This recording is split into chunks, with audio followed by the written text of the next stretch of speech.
नमस्कार, मैं श्यामगिरी। आप देख रहे हैं टीएफडी इंडिया न्यूज 24। टीएफडी इंडिया न्यूज 24 में आप सभी दर्शकों का स्वागत है। छात्र आंदोलन ने मोदी के रातों की नींद छीन ली है। मोदी ने सोचा नहीं था कि मोदी के 12 साल प्रधानमंत्री के कैरियर को एक छात्र आंदोलन सब कुछ मिट्टी पलीत कर देगा। लेकिन कहते हैं ना कि ओवर कॉन्फिडेंस जो होता है वह सही नहीं होता है। ओवर कॉन्फिडेंस अच्छा नहीं है। नरेंद्र मोदी ने कुछ ज्यादा ही ओवर कॉन्फिडेंस कर लिया। जिस राहुल गांधी को टारगेट कर रहे थे ये लोग और जिसके छवि को खराब करने की कोशिश कर रहे थे, उसके ऊपर एक बयान भी इनको उल्टा पड़ रहा है। जितना बयान दे रहे हैं राहुल गांधी के ऊपर, उतने ही इनकी छवि तार तार हो रही है और इनके वोटर्स इनसे हट रहे हैं। अब छात्र आंदोलन पूरे देश में फैल चुका है और छात्रों का मुद्दा और हक की लड़ाई है। सरकार के हाथ पांव फूले हुए हैं, सहयोगी साथ छोड़ रहे हैं। एनडीए गठबंधन के अंदर घमासान है, पीएम के अंदर हलचल तेज है। भारतीय जनता पार्टी के 240 सांसद ही मोदी के साथ खड़े नहीं हैं और उन सांसदों में से भी कुछ सांसदों के बच्चे इस आंदोलन में शामिल हैं। ऐसे में राहुल गांधी जो छात्रों से संवाद लगातार कर रहे हैं, पुणे में राहुल गांधी की महिलाओं की गूंज 22 अगस्त को जो होनी थी, उस कार्यक्रम से भारतीय जनता पार्टी इतनी डर गई कि 31 अगस्त तक कर्फ्यू लगा दिया पुणे में कि कार्यक्रम राहुल का ना हो पाए। अब पूरे देश में तेजी से आंदोलन बढ़ रहा है और यह जितना आंदोलन बढ़ रहा है मोदी के लिए उतना ही घातक होता जा रहा है। राहुल गांधी के हर छात्रों के कार्यक्रम को यह सरकार व्यवधान डाल रही है और जितना व्यवधान डाल रही है उतना ही राहुल गांधी से बच्चे कनेक्ट हो रहे हैं। इससे यह साफ साबित होता है कि सरकार डर रही है। हालांकि सरकार यह सब हथकंडे जो अपना रही है कि राहुल गांधी के कार्यक्रमों के जो परमिशन है उसको कैंसिल कर दिया जाए या फिर उसमें व्यवधान डालने की जो अलग अलग हथकंडे अपना रही है, हर दांव उल्टा पड़ रहा है। अब यह दांव ऐसा उल्टा पड़ गया कि जिस तरह से कोटा में पहला राजस्थान के अंदर राहुल गांधी ने किया, तो स्पीकर ओम बिरला पर आरोप लगा कि इन्होंने वहां छात्रों को फोन करके मना किया नहीं जाने के लिए कोचिंग सेंटर और हॉस्टलों में, लेकिन छात्र नहीं माने। देहरादून में ग्राउंड का परमिशन कैंसिल कर दिया गया और परमिशन कैंसिल किया गया तो दूसरे जगह राहुल गांधी का हुआ तो और भी उससे डबल जनता आई, यानी कि छात्र आए। इलाहाबाद के अंदर और भी उल्टा पड़ा।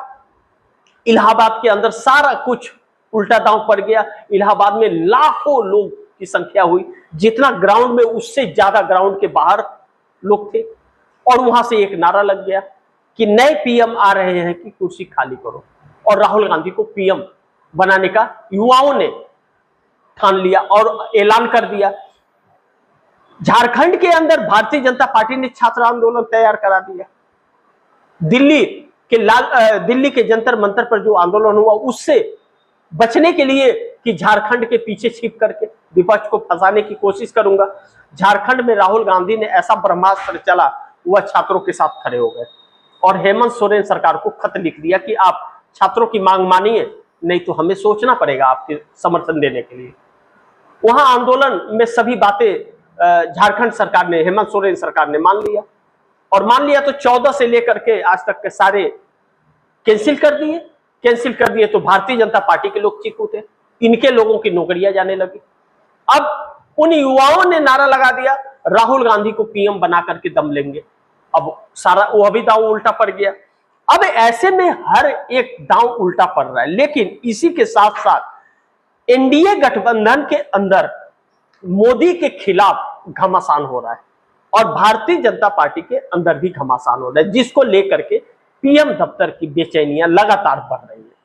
अब नरेंद्र मोदी ने 28 लोगों की अपनी टीम बदल दी, आईटी सेल वालों की, लेकिन वह टीम बदलने से क्या होगा? जनता में आक्रोश तो कैप्टन को लेकर के है, तो कैप्टन तो वही है, जहां कैप्टन बदलना था वह टीम बदला जा रहा है। टीम बदलने से कैप्टन के कलंक नहीं मिट जाएंगे, कलंक जो कैप्टन को लगे हैं लगे ही रहेंगे। टीम क्या करेगी? और जो टीम बनी है वह गालीबाज टीम है, और युवा जो है मुंहतोड़ जवाब दे रहे हैं। युवाओं की सोच इन गालीबाजों से 10 कदम आगे है। वह ऐसे ऐसा मीम बना रहे हैं कि मोदी सरकार की इतनी बेचैनी बढ़ गई कि इंस्टाग्राम पर जंतर मंतर आंदोलन के बाद 1 लाख इंस्टाग्राम अकाउंट इसने ब्लॉक करवा दिए सरकार ने, फेसबुक पर ब्लॉक करा दिया, यूट्यूब पर 15,000 ब्लॉक करा दिया। लेकिन बच्चे नहीं डर रहे, बच्चों ने माहौल ऐसा बना दिया कि पूरे देश में छात्रों का यह आंदोलन एकदम चरण पर है, और वह मोदी सरकार को उखाड़ फेंकने की चर्चाएं और बात हो रही है, जिसको लेकर के मोदी सरकार संकट में पड़ गई है। अब ऐसे में राहुल गांधी की लोकप्रियता और बढ़ रही है, महिलाएं भी राहुल गांधी से कनेक्ट हो रही हैं, युवा भी कनेक्ट हो रहे हैं, और राहुल गांधी के को ही अपना ब्रांड बना लिया है उन लोगों ने। राहुल गांधी टी शर्ट जिस कलर का पहन रहे हैं, उस कलर के टी शर्ट का ऑर्डर इतना बुक हो रहा है कि कंपनियां परेशान हो जा रही है। इलाहाबाद में जो शर्ट राहुल गांधी ने पहना, वह इतना उसका ऑर्डर बुक हो रहा है कि सप्लाई नहीं हो पा रही है। तो यह जो छवि बन रही है राहुल गांधी की, नरेंद्र मोदी की छवि उससे 4 गुना गिरती जा रही है। तो यही वजह रहा कि सर्वे में, पोल ट्रैकर के सर्वे में पीएम के रेस में राहुल गांधी सबसे आगे 58% पर निकल गए, और नरेंद्र मोदी फिसल करके 36% पर आ गए। 22% का फासला हो गया। अब राहुल गांधी मोदी के सामने एक ऐसे पहाड़ की तरह खड़े हैं कि युवाओं को पसंद आ रहे हैं, क्योंकि उनके मुद्दे को उठा रहे हैं, युवाओं के, छात्रों के मुद्दे को उठा रहे हैं, और पेपर लीक का सिलसिला थम नहीं रहा है। फिर पेपर गड़बड़ियां हो गई यूजीसी और नेट का। सोचिए, सरकार उसको रोकने में नाकामयाब है।